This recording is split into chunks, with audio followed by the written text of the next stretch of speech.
ስሜ ማን ነው? እንዴት ነው እምነቴን የቀየርኩት ምናምን የሚለውን ነግራሽ አይሻልም? ዝም አልሽ። አሰላሙ አለይኩም ወራህመቱላሂ ወበረካቱ። ሰላም ሰላም፣ እንዴት ናችሁ? በያላችሁበት ሰላማችሁ ይብዛልኝ። መጀመሪያ ሲፈጠር የኦርቶዶክስ እምነት ተከታይ ቤተሰብ በሚጭነው በአይሱዚ መኪና ተጭነን የምንሄደው ማለት ነው። ያው ክርስቲያኖች ታውቁታላችሁ።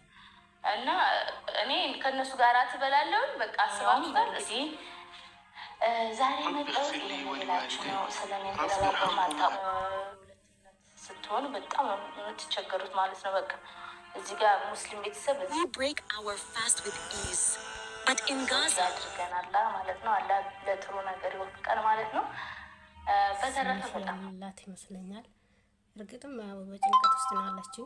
አግብቷል ብያቸዋለሁ ማለት ነው። አሁን መጀመሪያ ሌላ አግብቷል ብያቸዋለሁ ማለት ነው። በጣም ተመችቶኛል። በቃ እወጣለሁ እንደፈለኩ። አሁን ከሄድኩ ጀምሮ በህይወት ማግኘት ራሱ ትልቅ ነገር ነው ለእኔ። በጣም ደስ ብሎኛል ማለት ነው። ብዬ ሀዘርን ወላሂ ነው የምላችሁ። ሚስተሮች የራሱ ሲፈልግ የራሱ ጉዳይ እሱ ማለት ነው። እኔም ከቤተሰቦች ጋር ልጆችንም ክርስትና